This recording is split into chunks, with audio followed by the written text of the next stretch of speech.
get reaction from our guests tonight. I want to start with you, Siraj, because I know on BuzzFeed you have a lot of interaction with your readers. Sure. And particularly during the referendum as well, which engaged a lot of your readers, particularly in Scotland. Do they get this? Do they see this as David Cameron, as he said in his own words, solving one of the great conundrums of our time? Do they agree with that?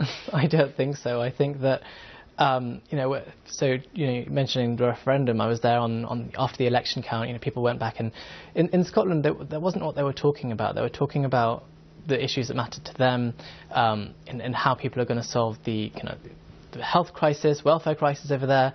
I'm not sure in Scotland that was one of the major issues. But Nicola Sturgeon came out very, very quickly this morning, and had a go at David Cameron really, and said, you're breaking the promise that you made back then to Scotland, and Scotland won't forgive you. And I have a feeling that Nicola Sturgeon has immense power at the moment, and I think she could sway those voters in Scotland. Caroline, do you think this is one of the big central issues of this election? I think I don't know about central, it's definitely underlying everything, because as Chris was saying, all of our conversation over the past few weeks has been, what are the SNP going to do? And the flip side of that is, what are the English going to do when the SNP do what they're going to do? And I think there is this kind of sort of uneasy compromise going on, where no one wants to say, this is a constitutional crisis. We need to make a difference. We need to make a big sweeping change. But at the same time, no one wants to leave quite as is. So what we've got here is this kind of uneasy sort of picking around the edges rather than an actual face-on with the issue. Chris, can we be sure of one thing, that whoever gets into number 10 on May the 8th, and whoever that might be with, or what support they might have, that the way Parliament is run is set to change?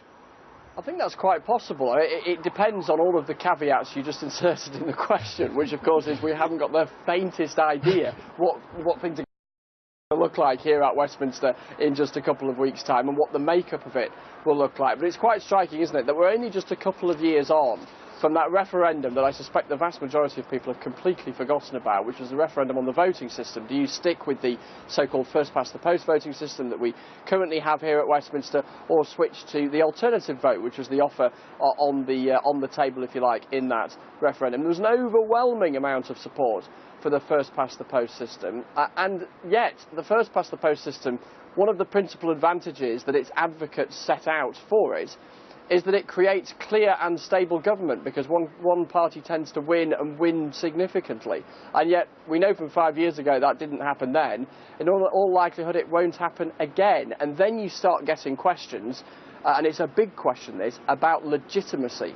Does the balance of power as it is represented at Westminster after polling day reflect accurately the will of the people when they were putting those crosses on the ballot papers? Chris, thank you for now.